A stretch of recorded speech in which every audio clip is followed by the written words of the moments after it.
형제들아, 내가 하나님의 모든 자비하심으로 너희를 권하노니 너희 몸을 하나님이 기뻐하시는 거룩한 산 제물로 드리라. 이는 너희가 드릴 영적 예배니라. 아멘.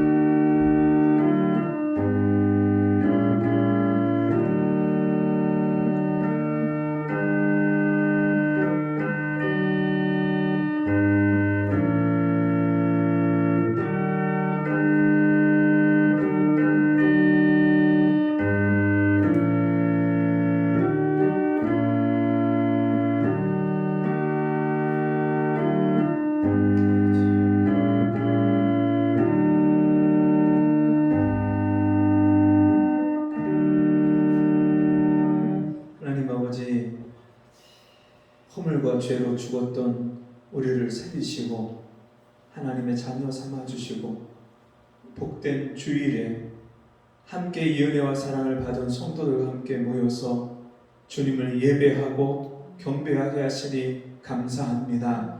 이 시간에 주님 앞에 나와 우리의 마음을 좋아하려 주의 은혜를 간구하며 주의 베푸신 은혜에 감사하는 심령마다 주께서 이 시간도 찾아오시고 만나주시고 우리 영혼에 새 은혜를 베푸셔서 날마다 하나님의 자녀로서 빛의 자녀로서 세상에 영향을 끼치며 세상에 거룩한 하나님의 사랑을 하나님의 그 은혜를 자랑하고 증거하고 전하는 저희가 되게 도와주옵소서. 이 예배 가운데 주께서 온전히 우리 중심을 받아주시고 우리 예배를 받아 주옵소서.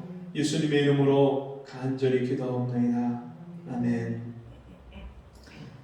교동문 44번 요한복음 1장 말씀.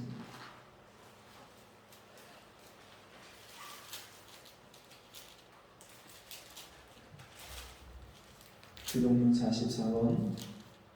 태초에 말씀이 계시니라. 이 말씀이 하나님과 함께 계셨으니 이 말씀은 곧 하나님이시니라. 그가 태초에 하나님과 함께 계셨고 만물이 그로 말미암아 지은 바 되었으니 지은 것이 하나도 그가 없이는 된 것이 없느니라. 그 안에 생명이 있었으니 이 생명은 사람들의 빛이라. 빛이 어둠에 비치되 어둠이 깨닫지 못하더라. 참빛 곧 세상에 와서 각 사람에게 비치는 빛이 있었나니 그가 세상에 계셨으며 세상은 그로 말미암아 지은 바 되었으되 세상이 그를 알지 못하였고 자기 땅에 오매 자기 백성이 영접지 아니하였으나 영접하는 자 곧 그 이름을 믿는 자들에게는 하나님의 자녀가 되는 권세를 주셨으니 이는 혈통으로나 육정으로나 사람의 뜻으로 나지 아니하고 오직 하나님께로서 난 자들이니라. 말씀이 육신이 되어 우리 가운데 거하심에 우리가 그 영광을 보니 아버지의 독생자의 영광이요 은혜와 진리가 충만하더라. 아멘.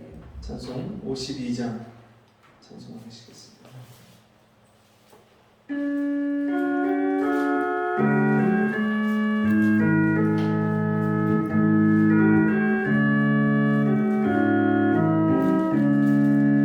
햇빛을 받는 것마다 주 예수 왕이 되시고 이 세상 끝날 때까지 그 나라 왕성하리라. 주 앞에 찬송 드리고 간절히 기도드리니 그 기도 향기 되어서 주 앞에 선달하도다. 온 천하 만국 백성들 그 사랑 찬송하도다. 원인이 노래까지도 구주를 찬송하도다. 주 예수 계신 곳마다 그대 충만하도다. 고나고 병든 사람들 다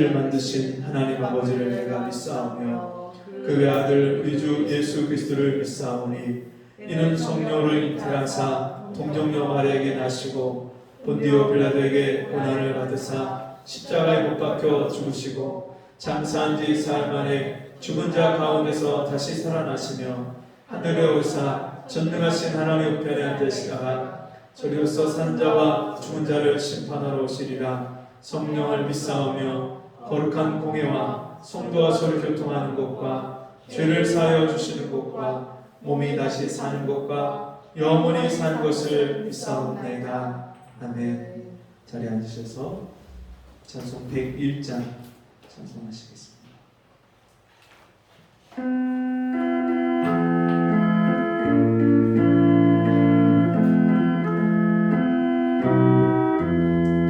천지에 있는 이름 중 귀하고 높은 이름 나시기 전에 지으신 구주의 이름 예수 주 앞에 내가 엎드려 그 이름 찬송함은 내 귀에 들린 말씀 중 귀하신 이름 예수 주 십자가에 달릴 때 병폐에 쓰인 대로 저 유대인의 왕이여 곧 우리 왕이시라 주 앞에 내가 엎드려 그 이름 찬송함은 내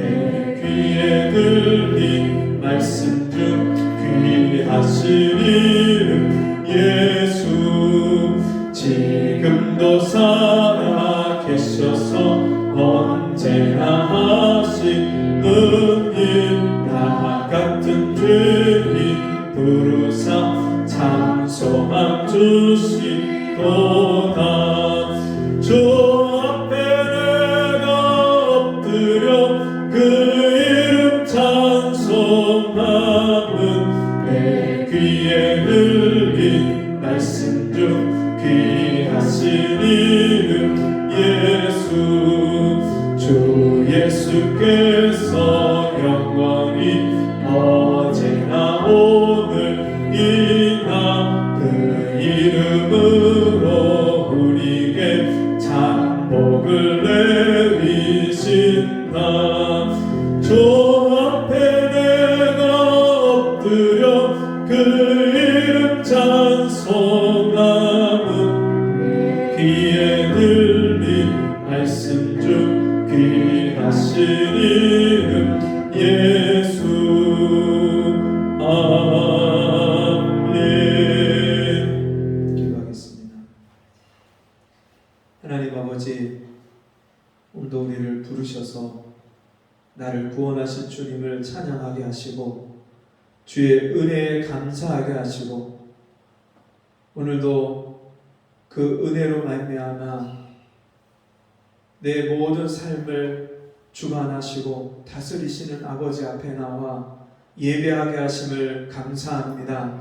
이 시간에 주께서 우리에게 생명의 말씀을 주시고 그 말씀을 통해서 내 심령의 더러운 것과 어두운 것과 하나님과 맞지 않는 믿음으로 행치 않는 모든 것이 죄라고 말씀하셨는데 우리가 믿음으로 살지 않았던 죄와 허물이 깨달아지게 하시고 주님 앞에 회개하고 자복할 때 우리를 흰 눈보다 양털보다 더 희고 깨끗하게 씻겨주시는 주의 그 보혈의 공로로 우리를 정결케 하여 주옵소서.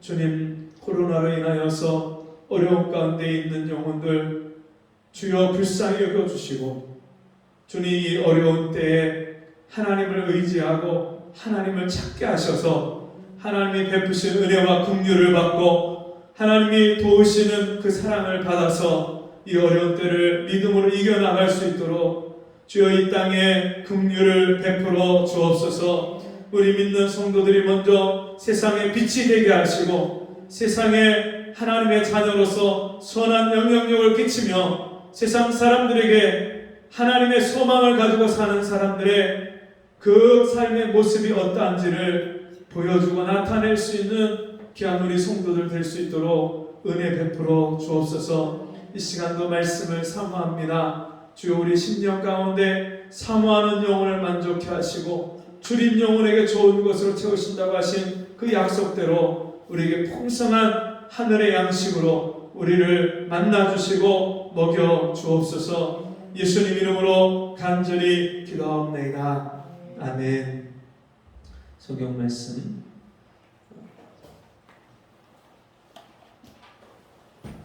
사도행전 4장 12절입니다. 사도행전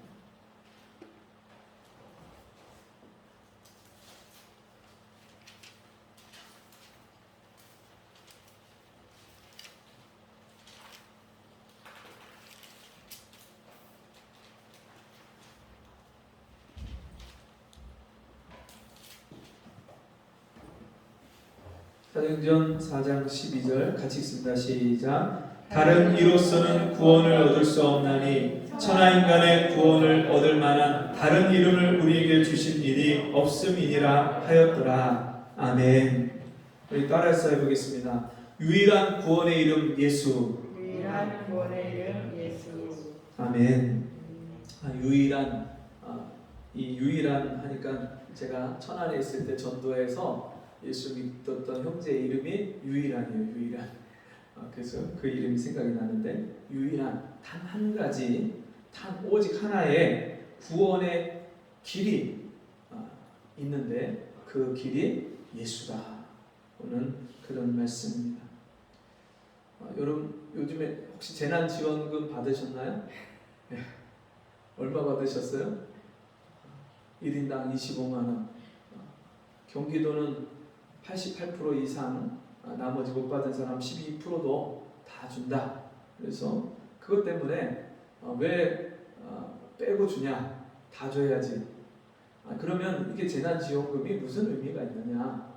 국가 재정은 한정되어 있고 그 안에서 어려움 당한 사람들을 지원을 해야 되는데, 굳이 지원을 안 해도 될 사람들을 지원을 하면 그게 무슨 재난지원금이냐? 표를 위한 포퓰리즘 정치지. 뭐 이래서 여러 가지 말들이 오고 가고 정말 떠들썩했던 그런 요즘입니다. 여러분, 그런데 정말 우리가 그 재난지원금을 받으면 우리 인생의 문제가 그걸로 해결이 됩니까? 택도 없는 소리죠. 재난지원금을 받아도 잠깐 그것으로 우리가 뭐 요긴하게 쓸 수는 있겠지만 그것 자체가 우리 어려움 당한 경제적인 문제든지 또는 우리 인생의 근본적인 문제 자체를 해결해 줄 수는 없습니다. 국가가 국민의, 개인의 어려운 부분들을 도와준다는 것조차도 사실 너무나도 제한적이고 한계가 있는 그런 말이죠. 여러분, 누가 이 어려운 때에 우리를 도와줄 수 있을까요?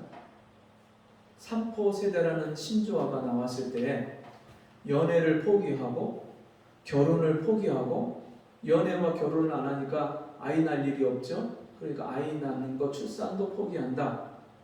왜요? 대학 등록금도 비싸고 또 대학 가기까지도 뭐 1억이 든다, 얼마가 든다 그렇게 말할 정도로 학원비에다가 너무나도 교육비가 많이 들고, 그런가 하면 여러분 그 너무나도 물가가 올라가는 것에 맞춰서 우리의 소득이 올라가지 않으니까 그런 어려운 문제들이 닥치고, 그런가 하면 집이 천정부지로 집값이 올라가니까 뭐 도대체 결혼을 해서 가정을 이루고 산다는 것을 꿈도 꾸지 못하겠다. 그래서 우리는 포기한다. 그런 세대들을 가리켜서 삼포 세대다 그랬구나. 그런데 거기서 끝나지 않고요. 거기에 더해서 고용, 취업하는 거죠. 취업. 그런가 하면 집을 사는 거 그것도 포기한다. 그래서 5포 세대다. 그런 말도 나왔고요. 그런가 하면 대인 관계와 희망, 돈이 있어야 누구를 만나서 같이 뭐 밥도 먹고 술도 먹고 뭐 사람들이 돈을 쓰는데, 돈도 없는데 어떻게 사람 관계를 갖냐? 대인 관계 포기다. 그리고 희망이라는 것을 그 단어 자체를 떠올릴 수 없는 거니까 희망도 포기한다. 그냥 되는 대로 산다. 그래서 7포 세대다. 그 후에도요. 뭐 신체적 건강, 외모도 포기한다. 그리고 마지막에는요. 10포 세대, 10가지 완포 세대, 완전 포기. 뭐까지 포기하냐면 생명까지도 포기한다. 지금 이런 절망적인 시대에 우리가 살고 있는데 여러분 이런 절망의 시대에 과연 우리에게 소망이 되는 것이 위로가 되는 것이 어떤 것이 있을까요? 뉴스 기사를 봐도 사실 우리에게 기쁨이 되고 희망이 될 만한 소식은 잘 찾아보기 어렵습니다. 우리 주변에 사는 사람들의 삶의 모습을 봐도 여러분 정말 그렇게 행복에 겨워서 사는 사람이 몇 명이나 있습니까? 우리가 이 땅에서 무엇을 소망하고 무엇으로 우리 인생을 희망을 품고 살 수 있겠습니까? 여러분 모든 것을 포기할 수밖에 없는 이 시대에 살고 있는 우리에게 유일한 소망이 있습니다. 그것은 우리를 이 세상의 모든 절망에서 구원해 주시는 예수의 이름을 부르는 것이 오히려 우리의 유일한 소망입니다.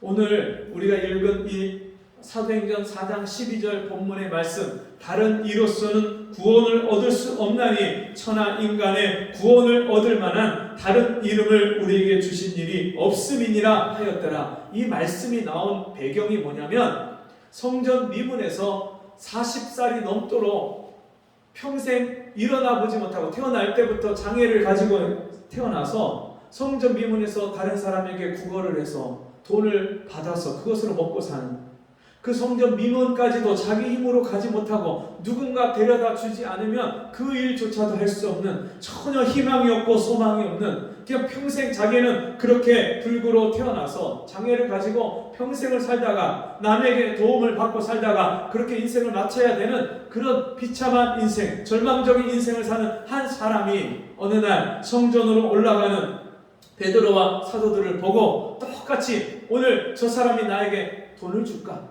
무엇을 줄까? 기대하는 마음을 갖고 그 사람을 쳐다보고 올려보는데 그때 베드로가 그를 보고 말합니다. 그가 구하는 것이 요구하는 것이 무엇인지 알지만 그에게 대답합니다. 금과 은은 내게 없거니와 내게 있는 것으로 내게 주노니 곧 나사렛 예수 그리스도의 이름으로 일어나 걸으라 하고 손을 붙잡아 일으키니 그가 발과 발목이 힘을 얻고 걷기도 하고 뛰기도 하며 하나님을 찬미하였더라. 40년이 넘도록 평생을 그런 모습으로 그렇게 살아왔던 것을 본 사람들이 깜짝 놀랐습니다. 아니 저기서 저 뛰고 있는 저 사람 저 성전 미문에서 구걸하고 동냥하던 그 사람 아니야? 사람들이 놀라고 너무나도 기가 막혀서 이게 어찌된 일이냐고 다 솔로몬 행각에 모였습니다. 그리고 베드로를 향해서 주목하면서 야, 저 사람이 고쳤대. 저 사람이 일으켰대. 저 사람이 저 장애를 가진 저 사람이 고쳤대. 사람들이 그렇게 베드로와 사도들을 보면서 주목할 때 베드로가 이 사람을 고친 것이 우리 개인의 경건과 권능으로 능력으로 한 것처럼 왜 우리를 주목하느냐? 그러면서 말씀합니다. 너희가 십자가에 못 박아 죽인 그 예수가 오늘날 이 사람을 완전히 낫게 하였느니라. 예수의 이름을 증거하니까 그때 그 예수를 십자가에 못 박도록 그 예수를 판결하고 그 예수를 사람들을 시켜서 십자가에 못 박으라고 선동하고 했던 그 종교 지도자들 대제사장과 바리새인과 서기관들이 그 이야기를 듣고 깜짝 놀라서 너희가 다시는 그 이름으로 사람들에게 말씀을 전하지 마라. 복음을 전하지 마라. 사도들을 때려서 그들을 놓아주려고 할 때 그때 베드로가 이 말씀을 하는 거예요. 다른 이로서는 구원을 얻을 수 없나니 천하 인간의 구원 얻을 만한 다른 이름을 우리에게 주신 일이 없느니라. 너희가 영접하지도 않고 너희가 메시아로 인정하지도 않고 믿지 않았던 그 예수 십자가에 못 박으소서 빌라도가 나는 이 사람의 죽일 죄를 찾지 못했노라 말할 때에 그 죄를 우리와 우리 자손에게 돌리소서 했던 그 예수가 바로 오늘 이 사람을 낫게 하고 이 사람을 고쳐준 겁니다. 이 세상에 이 사람을 이렇게 온전케 할 수 있는 구원의 유일한 길이 예수 밖에는 없는 거예요. 그 예수 이름 밖에는 없는 거예요. 이 사람 어떻게 낫는지 너희가 궁금하니? 너희가 그 십자가에 못 박아 죽인 예수가 3일 만에 다시 부활하셔서 그 부활에 사망에서 생명으로 그렇게 옮기신, 사망을 이기고 생명으로 부활하신 그 예수가, 생명의 주가 되신 그가 바로 이 사람을 오늘 낫게 하는 겁니다. 그 예수님만이 이 사람을 고치셨습니다. 여러분, 이 세상의 사람들이 절망이 올 때, 소망이 보이지 않을 때 어떻게 합니까? 그래도 초창기에는 다른 사람들한테 도와달라고 하고, 내가 어디 기댈 데가 없을까 그렇게 이 사람 저 사람 알아보다가 그것마저 안 되면 마지막에 절망이 너무 자기가 감당할 수 없는 절망이 찾아왔을 때, 그때 자기 인생을 포기하는 그런 사람들이 얼마나 많습니까? 어떤 사람은 그것 때문에 대인기피증이 생기고 공황장애가 오고 사람을 만날 수가 없고 밖에 나갈 수가 없고 우울증에 걸리고 조울증에 걸리고 정신적인 문제로 사람과 정상적인 관계를 갖지 못하고 가족들하고도 대화가 안 되는, 여러분 요즘에는요 밖에 나가지 않고 방 안에만 틀어박혀서 그렇게 사는 사람도 너무나도 많이 생겼어요. 하루 종일 컴퓨터와 그 핸드폰과 게임만 하고 전혀 밖에 나가서 활동하지 않는 그런 사람들도 얼마나 많이 생겨나는지 모릅니다. 그런가 하면 이 세상 어디 하나 진짜 바라볼 것이 없고 기대할 것이 없으니까 날마다 그냥 되는 대로 그렇게 인생을 살아가는 사람, 포기하고 사는 사람도 너무너무 많은 시대입니다. 여러분, 저 역시도 그런 인생을 살았습니다. 예수님을 만나기 전까지 인생의 소망이라고는 찾아볼 수가 없었어요. 가난한 집에 태어났는데 그 가난한 집의 가장이신 아버지가 날마다 술로 사셨어요. 술만 드시면 거기서 끝나지 않고 가서 화투를 치고 노름을 하셨는데 저희 아버지가 화투를 굉장히 잘 치셨어요. 그러니까 주변에 다른 사람들이 서로 짜고 저희 아버지를 속여서 저희 아버지의 돈을 뺏고 속이는 그런 일들이 많이 일어났어요. 그러니까 저희 아버지가 어떤 날은 염전에서 일한 월급을 가지고 가서 돈을 다 잃고 들어오기도 하고, 어떤 때는 소 판 돈을 가지고 가서 거기서 다 잃고 돌아오기도 하고, 소를 팔잖아요. 그 소 중개를 맡은 소장사가 저희 아버지를 꼬시는 거예요. 내가 술 받아줄게. 술을 좋아하시니까 그래서 술 한 잔 걸치면 우리 같이 한 판 하고 가. 그래서 옆에서 다 바람잡이를 만들어갖고 그 돈을 싹 뺏어가요. 그러니까 맨날 집에 들어오면 우리 어머니랑 싸울 수밖에 없죠. 싸우다가 우리 어머니가 진짜 밥상을 아버지 앞에 차려드렸는데 그거를 탁 내어 던지는 거예요. 진짜요, 집이 지옥이에요. 집이. 딴 데가 지옥이 아니고요, 집이 지옥이고요, 그 속에서 사는 내 마음이, 내 생각이 지옥이에요. 매일매일 지옥. 우리 아버지가 들어와서 잠들기까지는요, 이게 진짜 전쟁통이 따로 없어요. 너무너무 암울하고 너무나도 슬프고 삶에 희망이 보이지 않고, 나는 이런 집에 왜 태어났을까? 내가 이런 인생을 왜 살아야 될까? 얼마나 슬펐는지, 얼마나 괴로웠는지. 나는 왜 다른 아버지처럼 그런 아버지 밑에서 태어나지 못하고 이런 아버지 밑에서 태어났을까? 제 인생을 수없이 그렇게 원망하고, 그리고 부모를 원망하고 그렇게 살 때가 참 많았어요. 어릴 적에 제 삶의 그 빛깔이 회색빛이었어요. 회색빛. 그렇게 고등학교 1학년까지 살다가 주님이 저를 찾아오셨는데요, 세상에 제 마음에 빛 대신 주님이 찾아오시는 순간에 제 마음에 그늘이, 어둠이 싹 사라졌어요.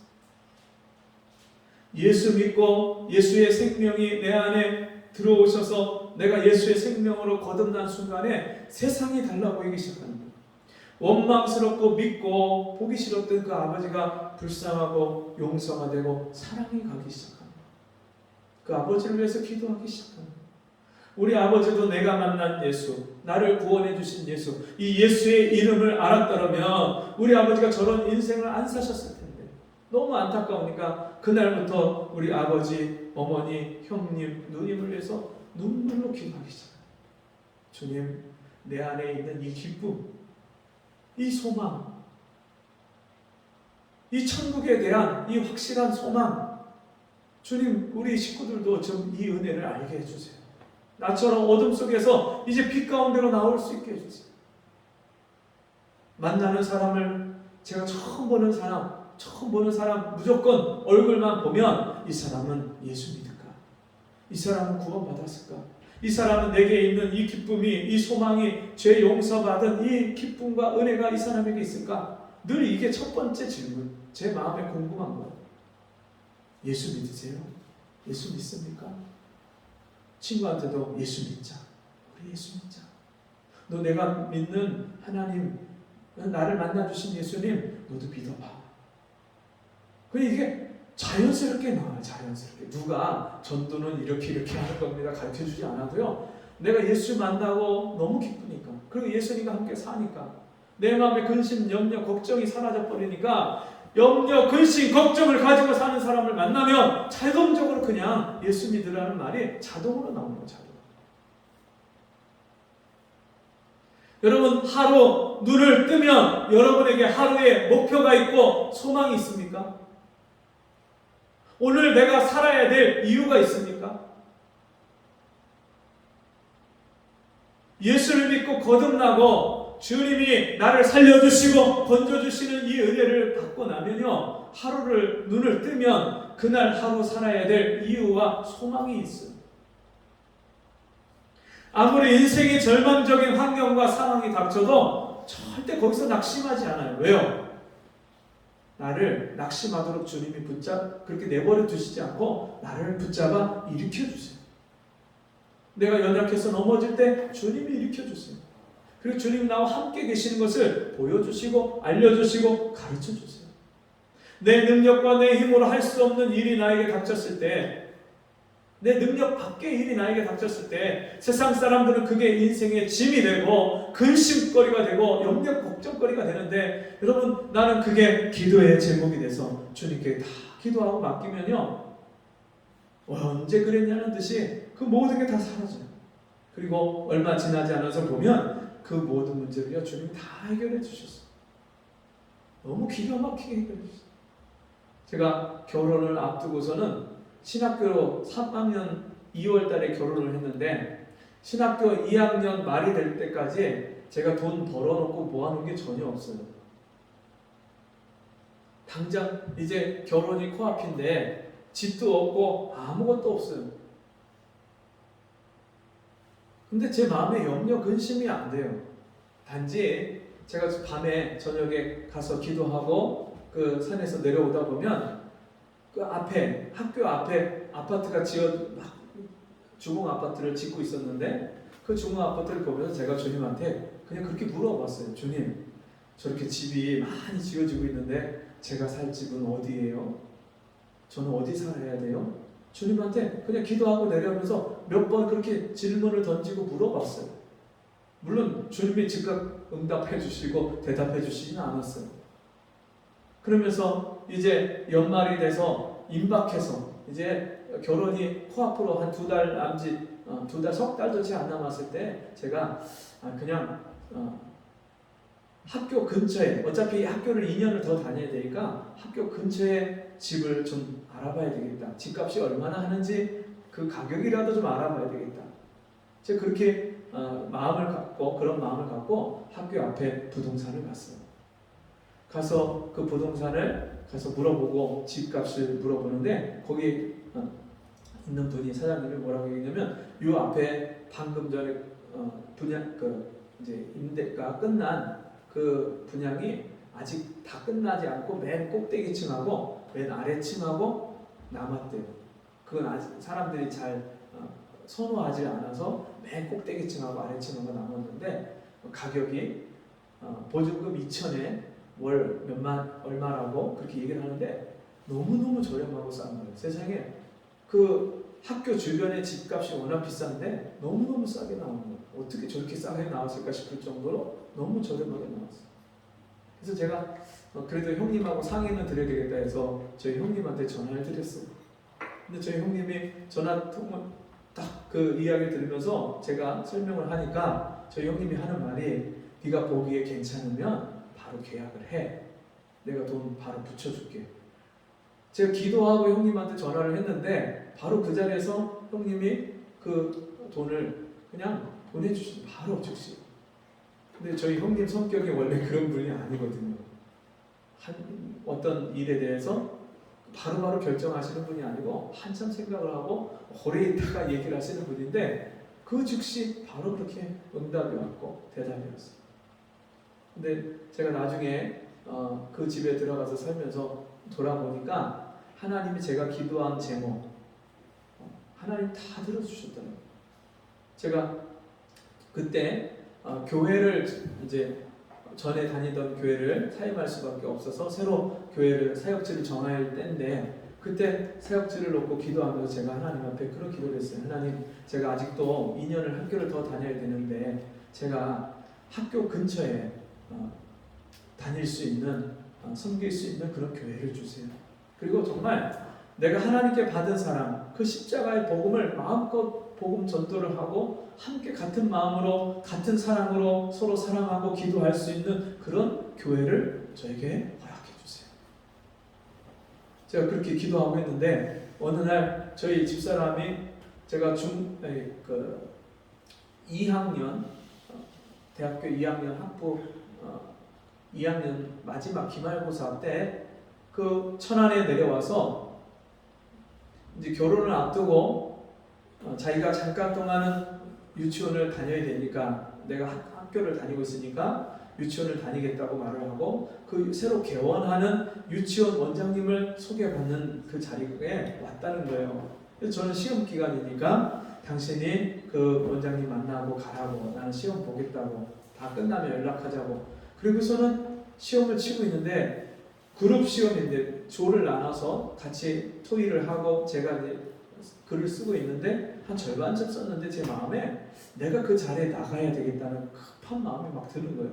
그래서 그 조원들한테 제가 양해를 구하고 내가 절반은 썼으니까 너희들이 나머지는 상의해서 마무리를 하고 좀 제출을 해달라고 부탁을 하고 그리고 먼저 나와갖고 약속한 장소를 갔는데 그 원장님만 계신 게 아니라 그 원장님이 나가는 교회 목사님이 그 자리에 와 계신 거예요. 전혀 상상치도 못한, 생각지도 못한 그 목사님을 만나서 잠깐 대화를 하고 이야기를 하는데 이 목사님이 목회를 몇 년 동안 너무나도 주님의 뜻과 상관이 없는 목회를 하다가 이분이 회개하고 온전하게 그렇게 새로워져서 목회를 다시 시작하는 거예요. 매일 날마다 전도를 하고 눈물로 기도하고 영혼 사랑 때문에 설교 시간에도 눈물로 그렇게 설교를 하고 그러면서 이분이 같이 그런 마음을 갖고 동역할 수 있는 사역자를 보내달라고 기도하고 계셨던 거예요. 잠깐 교제하면서 하나님이 내 기도대로 이 목사님을 만나겠다는 확신이 들어서 제가 그 자리에서 목사님 그 교회로 가서 사역하겠습니다. 그 자리에서 대답을 하고 그 교회가 우리 집에서 5분 10분 거리에 차로 그렇게 가까운 교회. 그리고 저희 집사람 그 직장도 학교 담벼락 바로 옆에다가 새로 신축한 유치원. 집은 학교 바로 앞에 정문 앞에 있는 아파트고 직장은 그 후문 옆에 있는 그런 신축한 유치원이고 교회는 거기서 5분 10분 거리에 그런 가까운 교회. 하나님이요, 제가 기도한 제목들마다 하나님이 얼마나 정확하게 그렇게 응답해 주셨는지 모릅니다. 여러분, 우리 인생에 정말 내가 아무것도 준비되지 못하고 내가 해결할 수 없는 그런 상황에서 우리가 기대하고 바라볼 수 있는 것이 여러분 하나님밖에 없어요. 저희 집에 그 학생들이 놀러 와서 같이 교제하고 라면 끓여 먹고 자주 교제하고 그랬는데 그 친구들이 저희 집에 오면 늘 부러워요. 형, 나도 이런 집이 있으면 당장 결혼할 텐데. 형, 나도 이런 사모님이 있으면 당장 내가 이런 여자친구가 있어 당장 결혼할 텐데. 하나님께 구해 주시오. 구해. 우리 인생은 참 우리 뜻대로 인생이 되어지지 않습니다. 여러분, 내가 원치 않았는데 우리가 가정에 태어나잖아요. 어떤 부모 밑에 태어났잖아요. 그리고 태어나서 인생을 어떻게 살아야 되는 줄 모르는데 인생을 살아야 돼요. 가족들하고 부대끼면서 그 가족들하고 상처 주고 상처 받으면서 그 가정 생활을 해요. 그리고 사회생활이 뭔지도 모르고 사회에 나가서 학교에 가서 거기서 적응을 해야 되고 거기서 살아남아야 돼요. 그러다가 이제 성장하고 장성하면 가정이 뭔지도 모르고 남편이 뭔지 아내가 뭔지 어떤 역할을 해야 되는지 어떤 존재인지 알지 못하면서 결혼을 해요. 결혼하고 자식을 어떻게 기르는지도 모르고 자식을 길러요. 내 정욕대로, 내 욕심대로, 내 기분과 감정과 혈기대로 자식을 길러요. 내가 원하는 기대를 따라서 자식이 원하는 것이나 그 자녀가 가진 달란트나 그것과는 상관없이 내가 원하는 대학을 그 자식한테 강요하고 보내기도 하고. 우리는 그런 인생을 정말 내가 알지 못하고 내가 정말 어떻게 살아야 되는지 알지 못하는 그런 인생을 살아가고 있습니다. 그러면서 우리는 얼마나 많은 시험과 고난과 역경을 만납니까? 어려운 일들을 얼마나 많이 만납니까? 마치 이런 태평양 한가운데에서 고장난 배처럼 어느 배나 구조선이 와서 끌어가지 않으면 도와주지 않으면 스스로는 그 어려운 환경을 헤쳐나올 수 없는 그런 배처럼 우리 인생이 그런 망망대해에 떨어지는 거예요. 헤엄할 수 없는 헤엄칠 수 없는 사람이 여러분 물속에 빠지면 자기 스스로는 거기서 나올 수가 없습니다. 누군가 외부에서 다른 사람이 밧줄을 던져주는지 구명 보트를 타고 와서 건져주지 않으면 그 사람을 살려낼 수가 없어요. 우리는 이 인생에 성경 말씀을 보니까 저주 아래 우리가 태어났다고 말씀했어요. 어떤 게 저주냐면 내가 원치 않는 삶을 살아야 돼요. 내가 이것이 옳은 길이라는 것을 알지만 그렇게 살 수 없는 그럴 능력이 없는 것이 저주예요. 해야 되는데, 사랑해야 되는데, 내가 용서해야 되는데, 내가 기다려주고 용납하고 인내해야 되는데 알지만 그렇게 살 수 없는 게 저주예요. 지금 당장 이 돈 문제를 해결해야 되는데 내가 할 수 없잖아요. 그게 저주예요, 저주. 그러다 보니까 인생이 사는 게 염려, 근심, 걱정. 이게 얼마나 많은 인생의 무거운 짐을 지고 사는지 몰라요. 사람마다 보면 다 인생의 짐을 다 지고 살고 있어요. 어린아이도 어린아이대로, 나이 드신 분은 나이 드신 분대로, 젊은 사람은 젊은 사람대로 인생의 부담과 염려와 걱정거리를 다 짊어지고 있어요. 그런데 그런 우리를 구원하시기 위해서 하나님의 아들을, 예수를 하나님의 약속하신 대로 이 땅에 보내주셨습니다.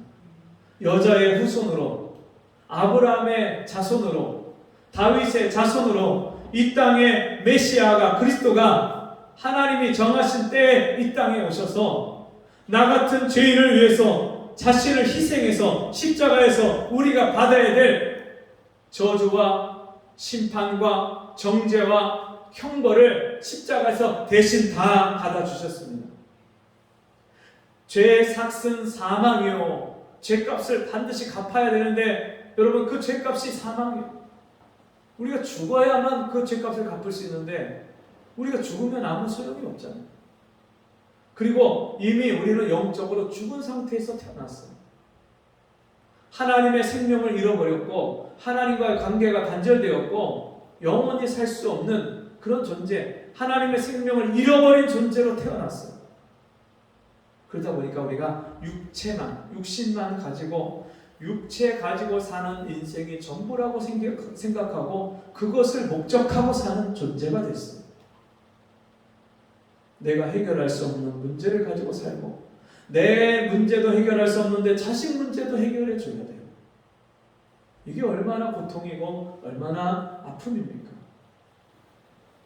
우리 인생에 이런 슬픔과 아픔이 찾아올 때 여러분 그 모든 것을 날마다 우리 짐을 대신 져주시는 주님께서 우리가 이 문제를 주님 앞에 가지고 나가기만 하면 언제든지 대신 그 짐을 맡아주십니다. 수고하고 무거운 짐진 자들아 다 내게로 오라 내가 너희를 쉬게 하리. 내 짐은 쉽고 내 멍에는 가벼우니라. 내 멍에를 메고 내게 와 배우라. 그리하면 너희가 쉼을 얻으리라. 주님이여 우리에게 이 안식을 주시고 쉼을 주시고 우리에게 평안을 주시기 위해서 주님이 오늘도 주님 앞에 나와 예수의 이름을 부르라고 말씀합니다. 다윗의 자손 예수여 나를 불쌍히 여기소서. 어떤 사람이 예수의 이름을 부릅니까? 자기가 불쌍한 존재라는 것을 깨닫는 사람이 예수의 이름을 부르는 거예요. 내가 불쌍한 존재라고 여기지 않는데, 내가 죄인이라고 여기지 않는데 누가 죄인을 구원해 주시러 이 땅에 오신 예수를 부릅니까? 예수의 이름이 뭡니까? 저가 자기 백성을 죄에서 구원할 자이시니라. 구원자예요, 구원자. 죄에서 구원하시는 구원자. 죄로 말미암아 사망이 왔고, 죄로 말미암아 저주 아래 태어났고, 죄로 말미암아 하나님 떠난 하나님의 은혜와 사랑과 축복을 받을 수 없는 존재로 이 땅에서 이 연약한 육신을 가지고 살아야 될 존재에게 그 죄의 문제를 해결해 주시는 것이 그에게 있어서 가장 큰 은혜요 축복이에요. 그 예수의 이름을 부르는 사람, 나는 오늘 주님의 은혜가 아니면 살 수 없습니다. 주님 나 좀 불쌍히 여겨주세요. 예수 앞에 나오는 사람, 예수의 이름을 부르는 사람, 여러분 그 사람에게 진정한 소망이 있는 줄 믿습니다. 성경에 보니까 그 예수의 이름을 부르는 사람들, 그 예수 이름만이 나를 구원하시는 유일한 소망이 되심을 믿는 사람들, 그 사람들은요 이 세상에 염려, 근심, 걱정이 없이 살았어요. 너희 염려를 주께 다 맡겨버리라. 그가 친히 너희를 권고하시느니라. 염려를, 걱정을, 근심을 다 주님께 맡겨요. 그리고 그게 기도예요, 기도. 기도하는 사람은 염려할 필요가 없어요. 염려하는 사람은요, 기도하지 않기 때문에 염려하는 거예요. 예수 믿으면서도 염려하십니까? 걱정하십니까? 한숨이 나옵니까? 그건 내가 기도하지 않고 기도로서 주님께 내 인생의 짐을 맡기지 않기 때문에. 우리가 구원받는 것, 영생을 얻고 생명을 얻는 것은 한 번에 일어나는 단회적인 사건입니다. 예수 그리스도를 나의 구주로 영접하면 아들이 있는 자에게 생명이 있고 아들이 없는 자에게 생명이 없느니라. 영접하는 자 곧 그 이름을 믿는 자들에게는 하나님의 자녀가 되는 권세를 주셨으니 하나님이 세상을 이처럼 사랑하사 독생자를 주셨으니 이는 누구든지 저를 믿는 자마다 멸망치 않고 영생을 얻게 하려 하시니라. 예수를 영접하는 순간에 영생을 얻는 거예요. 예수를 영접하면 그 순간에 하나님의 아들이 되고 자녀가 되는 거예요. 이건 한 번에 일어나는 거예요. 그런데 세례 요한 이후로 천국은 침노를 당하나니 침노하는 자가 빼앗느니라. 여러분 날마다 이 천국을 이 땅에서 누리고 사는 사람, 날마다 염려, 근심, 걱정을 하나님께 다 맡기고 하나님이 주시는 은혜와 평안을 맛보고 누리고 사는 사람은 어떤 사람이냐? 매일매일 내 인생의 짐을 가지고 주님 앞에 아뢰는 사람. 유일한 구원의 소망이신 예수의 이름을 날마다 부르고 그 예수의 이름 앞에 나를 맡기는 사람, 내 인생을 의탁하고 맡기고 신뢰하는 사람, 그 사람이 여러분 날마다 이 구원의 기쁨과 즐거움을, 하나님의 은혜와 축복을 이 땅에서 천국을 누리는 사람입니다. 하나님의 나라는 눈에 보이게 임하는 것이 아니요 또 여기 있다 저기 있다 보도 못하리니 하나님의 나라는 너희 안에 있느니라. 너희 속에 있느니라. 내 안에 천국이 임하는 거예요. 예수를 믿을 때 내 안이 천국이 되는 거예요. 근데 그 천국을 날마다 그 지극한 지각에 넘치는 뛰어난 평강을 날마다 누리고 사는 것은 날마다 그 주의 이름을 부르면서 그 주님이 날마다 내 심령에 새롭게 해주시는 그 은혜를 맛보면서 그 삶을 영위하고 사는 거예요. 그래서 이것을 구원을 이루어 간다고 말씀하시는 거예요. 이미 우리는 구원받았지만 예수 믿을 때 영생을 얻고 천당 가는 자격을 하나님이 주셨지만 그럼에도 불구하고 이 땅에서 그 천국 백성으로서 하나님의 나라를 이 땅에서 누리고 사는 것은 매일매일 예수 이름을 부를 때, 매일매일 예수 이름으로만 내 소망을 삼고 그 주님께 내 삶을 맡길 때 이 소망의 구원의 유일한 소망의 은혜를 날마다 우리가 누리는 것입니다.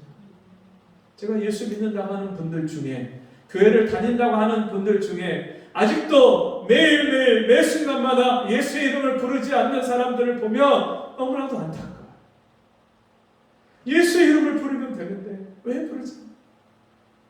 나에게 갑자기 사고가 일어나고, 갑자기 질병이 찾아오고, 갑자기 자식에게 문제가 일어나고, 갑자기 누가 우울증에 걸리고, 내 인생에 이런저런 문제들이 일어날 때 그게 주님이 주의 이름을 부르라고 나에게 사인을 보여주시는 건데도 불구하고 그 주님의 사인을 깨닫지를 못하는 거예요. 여러분, 프로야구에서 포수하고 투수가 서로 사인을 주고받습니다.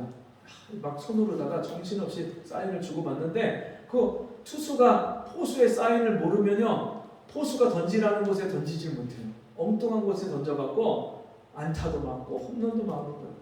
어려움을 당하는 거예요. 투수가 스스로.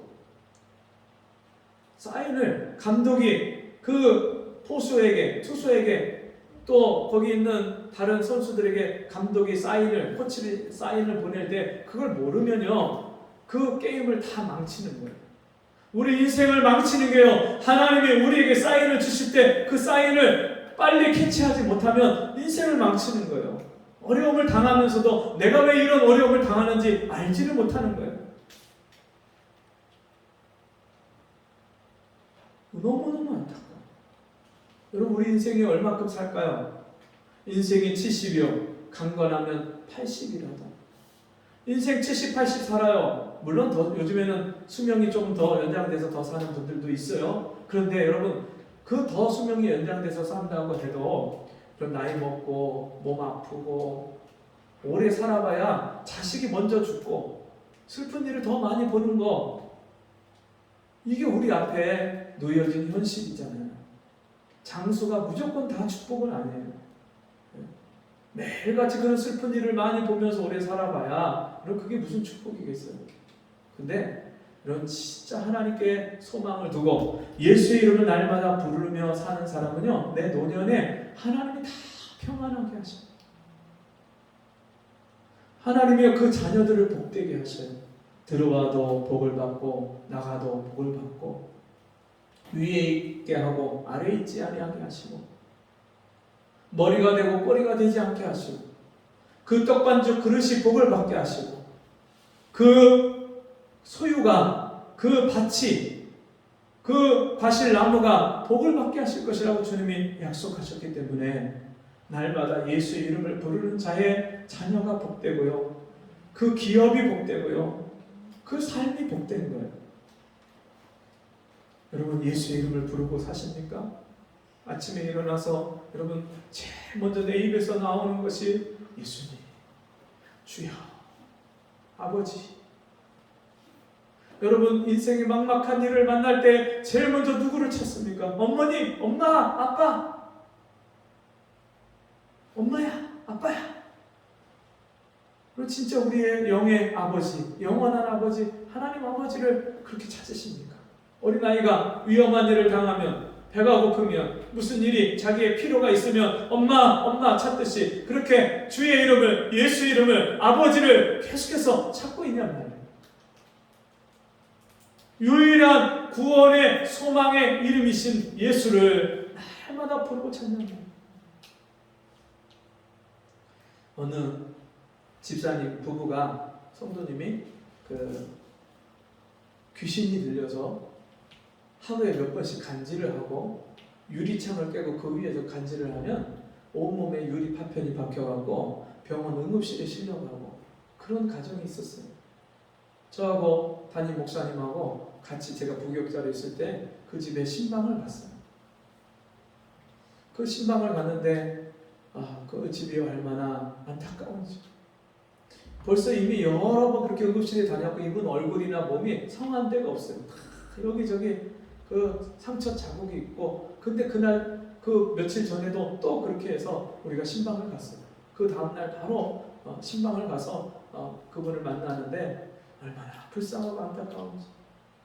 그 집에서 그 담임 목사님과 저하고 같이 찬송을 부르고 하나님 앞에 목 놓아서 울부짖고 기도하는 거예요. 예수님, 이 영혼 좀 불쌍히 여기세요. 이 가정 좀 불쌍히 여기세요. 살려주세요. 구원해주세요. 얼마나 목 놓아서 몇 시간을 그렇게 기도했는지. 그 사람에게 귀신이 나갔어요. 밤마다 찾아와서 너는 무당이 되어야 된다. 너는 무당이 되어야 된다. 그렇게 찾아오던 그 무당 귀신이 떠나갔어요. 그리고 그 가정이 진짜 행복이 왔어요. 행복이. 소를 키우는데 소가 잘 돼요. 소가. 얼마나 새끼도 잘 낳고 젖도 잘 짜고 금방 숫자가 금방 불어나는 거예요. 새 집도 짓고 금방 진짜 그 집이요 얼마나 진짜 하나님이 주시는 복이 눈에 보이는 게 보여요. 눈에 보일 정도로 그렇게 나타나요. 사랑하는 자여, 내 영혼이 잘된 같이 네가 범사에 잘되고 강건하기를 내가 원하노라. 영혼이 잘되니까 예수 믿고 예수의 이름을 불러서 귀신이 나가고 그 질병이 간질하던 것이 다 고침을 받고, 그리고 그 예수의 이름으로 말미암아 날마다 하나님께 예배하고 주의 이름을 부르니까 그 자녀들이 복을 받고 그 가정이 복을 받고 그 기르는 소들이 복을 받고 하나님 잘되게 하시는 그런 은혜를 주시는 염려 근심 그 안집사님을 보면 그때 권찰님이었어요. 그 당시에 권찰님이었는데 그 권찰님이 얼굴이요 근심 걱정에 찌들어서 살던 분이요 어느 순간에 그게 다 없어졌어요. 얼굴이 해같이 빛나요. 여러분 인생에 우리를 붙잡아주고 도와주고 건져주고 우리 인생을 새롭게 해주실 유일한 이름은 예수밖에 없습니다. 예수로 말미암아 죄에서 구원받고 예수로 말미암아 생활 속에서 날마다 나를 도우시고 나와 함께 하시고 나에게 사랑을 베푸시는 주의 구원의 손길을 날마다 그 주님의 손길을 예수의 이름을 부를 때 우리가 그것을 체험하고 그 은혜를 경험하고 사는 줄 믿습니다. 우리 같이 기도하겠습니다.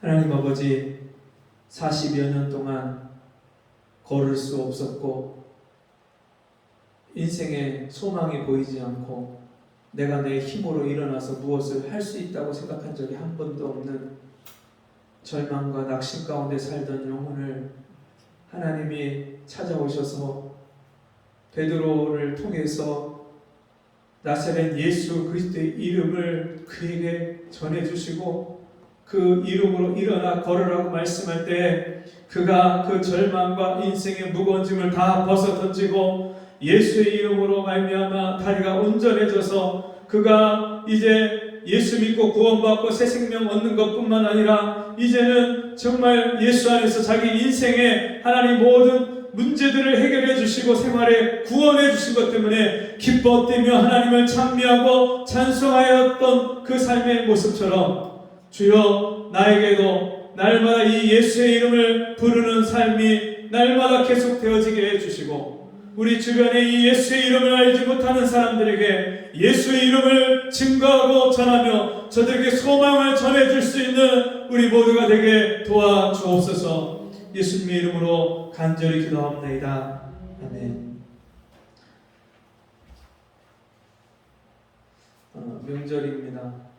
명절에 가족 친지들 만나실 때 그 영혼들을 위해서 간절하게 기도해 주시고 믿지 않는 분들에게 또 주님 앞에 기도하면서 기회가 되면 예수 복음을 전하고 예수의 소망을 전하는 그런 명절들이 되시기를 바랍니다. 우리 자리에서 일어나셔서 82장 찬송하고 무릎 기도 축도를 마치겠습니다.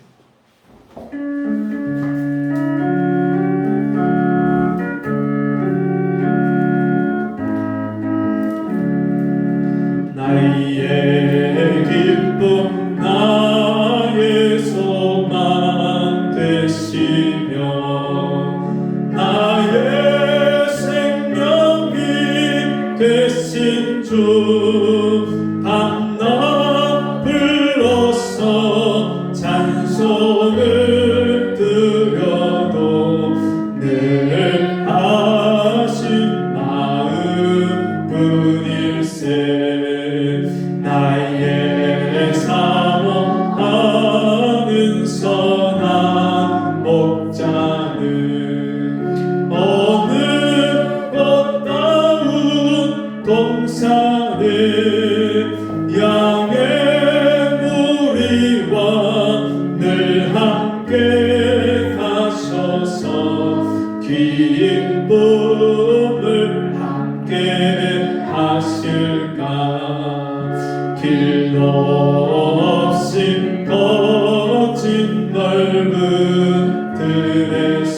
나의 참 소망은 오직 주 예수뿐일세.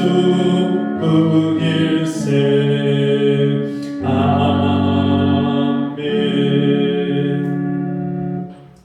하나님 아버지, 소망이 없이 살고 인생의 무거운 짐을 지고 살며 너무나도 힘들고 슬프고 괴로운 인생을 살던 나에게 빛 대신 주님께서 찾아오시고 소망이 되어주시고 날마다 예수 이름을 부르게 하시며 주님으로 인하여서 내 인생의 모든 염려와 근심 걱정을 정말 주님께 다 맡기고 살 수 있는 이 복된 은혜를 주심에 감사합니다. 주신 은혜 감사함으로 귀한 예물을 드립니다. 이 예물을 통하여서 소망이 없는 이 땅의 사람들에게 예수의 이름이 증거되게 하시고 많은 사람을 복되게 하고 살리는 역사가 주여 일어나게 도와주옵소서. 지금은 우리 주 예수 그리스도의 은혜와 하나님 아버지의 무한하신 사랑하심과 성령의 감화, 감동, 위로, 교통하신 은혜의 역사가 오늘 주의 말씀 듣고 유일한 소망의 이름이 되시는 예수를 날마다 부르고 그 예수를 증거하며 살기를 소원하는 우리 성도들 머리 위에 저들의 가정과 삶 속에 지금부터 영원토록 함께 있을지어다. 아멘.